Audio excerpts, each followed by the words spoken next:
going to talk about dental case acceptance, how to get more of it, why you don't have enough of it, why your patients are choosing to move forward with some treatment, not choosing to move forward with other treatment, right? This is a really big deal because if you get your case acceptance correct, then your practice grows, and if you don't, then your practice, well, doesn't grow, and we want it to grow.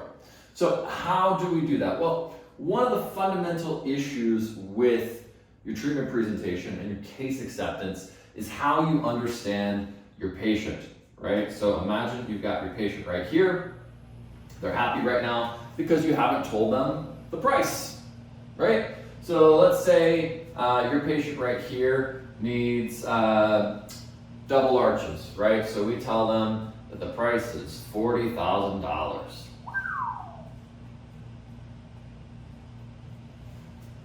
Now your patient's not so happy, right? They're a little bit sad, right? So what a lot of times you, or maybe your treatment coordinator does to try to get this patient over here to say yes, right, is they think some objection handling script, right? And they think if I say some magic words, I'll get them to say yes, right? And so you say the magic words, and then the patient doesn't say yes, right? They continue to have objections, right? And so instead of saying yes, they come down here and they say, I want to think about it.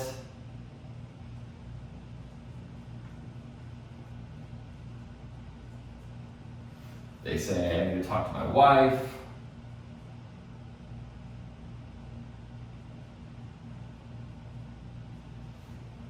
They say, I'll do it after vacation.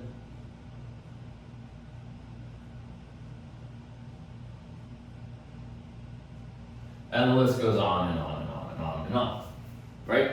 So if this has happened to you, you or your treatment coordinator is suffering from magic words. You're thinking that magic words is going to get your patient to say yes to $40,000 when your patient is scared out of their mind about spending $40,000, right? And if your case acceptance is not where you want it to be, like let's say your case acceptance is only 30 or 40%, then again, magic words is probably your problem. If you want to go from 30 to 40% to say 60 to 70%, you need a better approach, one that does not involve magic words. Okay, so what do we do instead? So instead of these magic words, we still need to get your patient to the yes, right? Put the $40,000 over here. Okay, there are two big obstacles to your patient saying yes, right? That's why instead of going through here, the patient's coming down here, right? Because they don't know how to get over these obstacles. So if you're actually able to guide your patient past these obstacles, they'll be able to say yes, and your case acceptance will go up, and everybody will be happy, right? Including John. Your patient could be happy too, but we need to help. So what are these two obstacles, right? So the first one here is emotion, right? And the second one here is logic, right? So we've got logic and emotion are the two obstacles stopping your patient from getting to yes, right? So this is why anytime you try to do magic words and you don't address the emotion or the logic, they end up down here in all your objections. You don't want to end up here in your objections. You need to be able to get past emotion and get past logic. So the order here matters. Some of you are trying to get past the logic objection without going through the emotion objection, right? So it's like, oh, we'll just do this, Mr. Patient, and you'll get to the yes. And your patient's like, yeah, well, that's not going to work because I still haven't gotten past my emotional obstacle. Okay, so what is this emotional obstacle? Have you ever seen someone in road rage, right? Like someone cuts them off in traffic and they completely lose their cool, right? They're driving all over the place, they swerve, they stop their car in the middle of the interstate and they get out and start fighting someone, right? This person has lost their mind. They have so much emotion filling them up. They're full of anger that they're making really stupid decisions. And unfortunately, your patient is so full of emotion because of this price tag that they're about to make a really stupid decision. And they're going to try to walk out of your office and say, I want to think about it, talk to my wife, go on vacation, blah, blah, blah, whatever, right? So the first thing we have to do is we have to address this emotion. We need to calm your patient down. Luckily, there's a formula to do this. The formula is the 3 E's. So anytime you get emotion, you need the 3 E's, right? And there's 3 steps here. There's the echo, there's the encourage, and then there's the easy question. Now, the purpose of the 3 E's is to solve this obstacle, right? The 3 E's here is going to make a bridge that allows us to cross over this obstacle, right? So this is the 3 E's. How do we do this? So when the patient gives you an objection, they say, I want to think about it, we're going to take this and we're going to echo. So we tell the patient, John, I understand that you want to think about it. That's the echo, check. Now, next thing we need to do is the encourage. We're going to remind your patient of all the reasons that he or she wants to move forward with treatment. John, I know you want to show off your teeth on Instagram, right? I know you want to eat steak.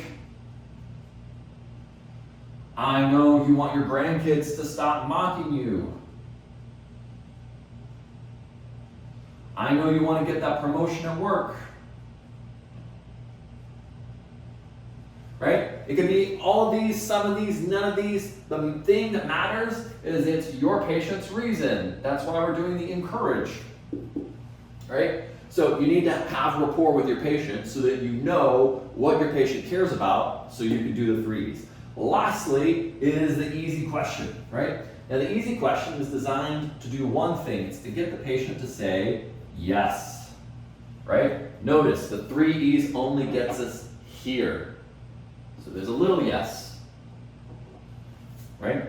This yes is a simple agreement, right? So you're going to ask the patient a really easy question. You can ask them, do you want to keep your teeth?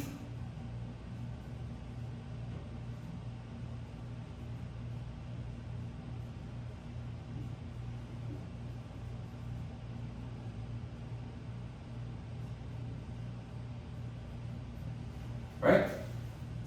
Every patient's going to say yes to this question. Another question you could ask is, would you like to get out of pain?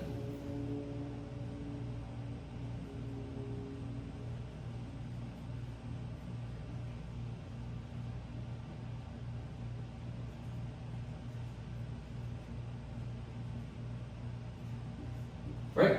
Every patient will say yes to this type of question. It doesn't matter which question you ask the patient, you just have to ask the patient a question they will say yes to. Why are we doing this yes? We're creating agreement. This agreement gets us past the emotional objection.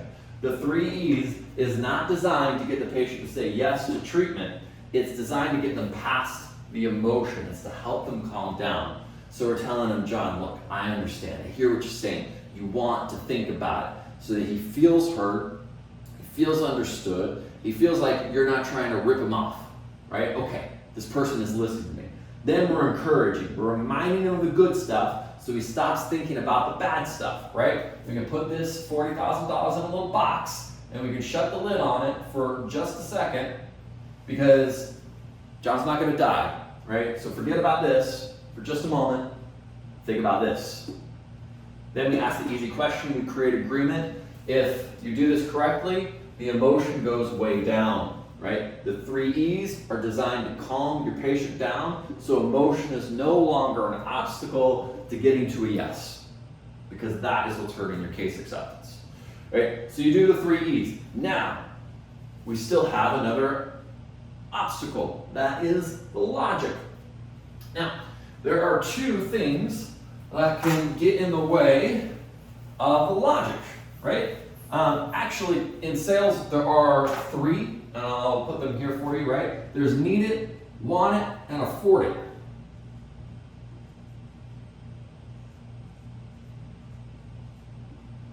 Right?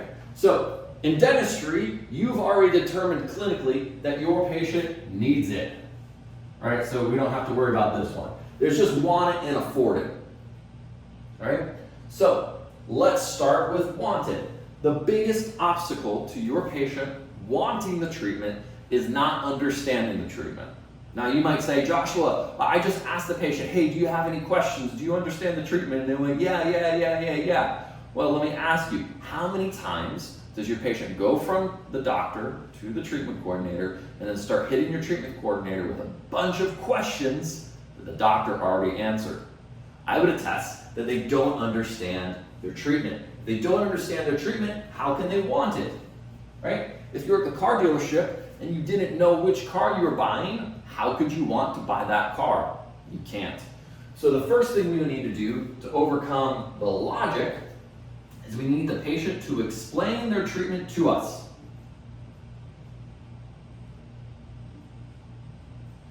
Now, you might be saying, well, Josh, you're doing a lot of stuff here that does not make sense in a logical conversation, right? You told me to do these 3 E's. Why would I ask questions I know the answer to? Why would I say back to my patient the things that I'm already saying?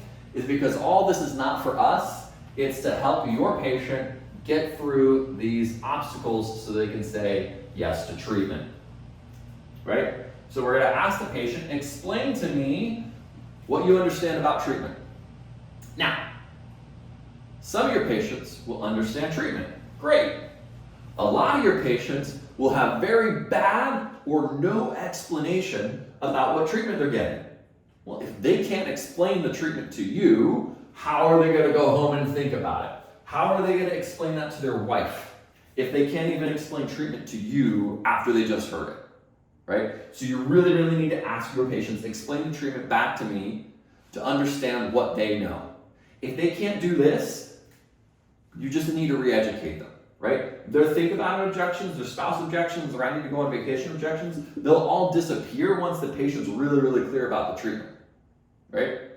So get them to explain it and then ask them, do they want it? You can ask them, is this the right treatment for you?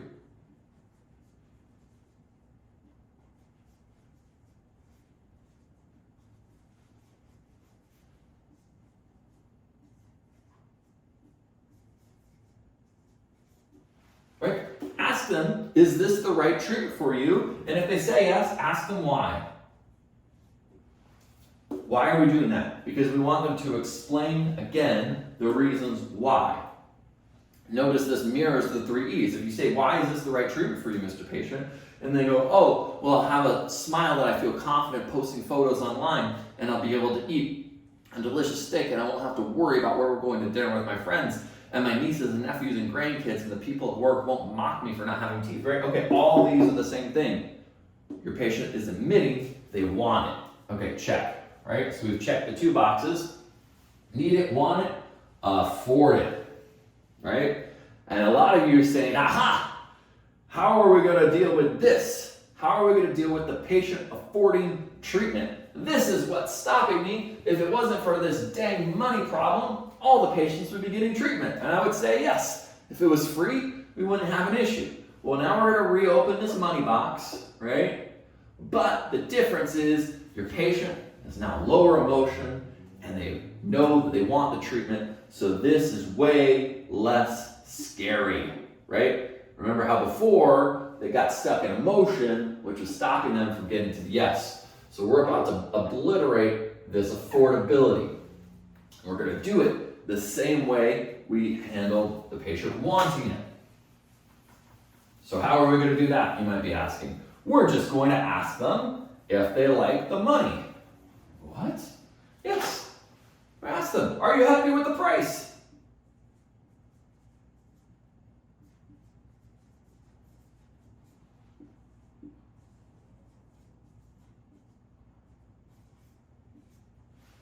are you happy with the price? Yes, are you happy with the price? You're going to ask the patient that. Why? Because they're going to tell you no. Why do I want them to tell me no? Because I want my patient to be honest, right? If they tell me, I'm not really happy with the price. I don't want to see $40,000 leave my bank account today. Or, I don't have $40,000 to leave my bank account today. Okay, perfect. We can address this too. I want to ask if they're happy with the price because they'll tell me, I'm not really happy with the price. That's fine, because I've got another question. And the question is this: if money was no object, if you had $100 million in your bank account, would you do this treatment?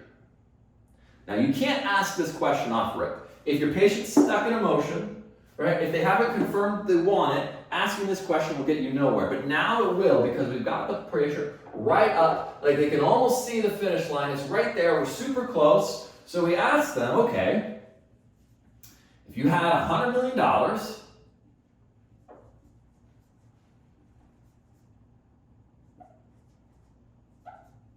would you do the treatment?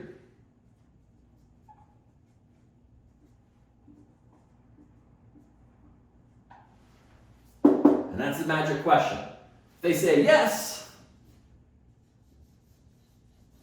right, then we know we can close this case. If they say no,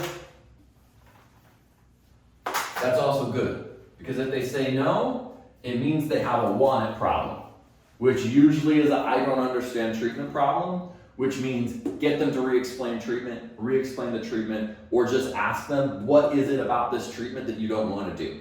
Because maybe your patient is scared of anesthesia or scared to have drilling in their mouth. They might be scared, right? If they say no, it's a want it. If they say yes, you can close it, right? Because now we're in a place to obliterate the final logic objection here, which is financing, right? So they say if I had $100 million, I would do it. Perfect. Here's my financing partner. Right? It might be Cherry, Proceed, Care Credit. I don't know what it is. You're going to walk them through the financing, right? Because you solve their emotion. It's low. They're not going to give you any stupid objections to running the financing. We've gotten all the logic taken care of, right? They want it. They need it. And now we're going to help them afford it. So once we solve this last thing here, nothing stops your patient from completing the second bridge. And now they can say yes, right? And now you can take your case acceptance from 30 to 40% to 60 or 70%, bring a lot more production into your practice and help a lot more patients.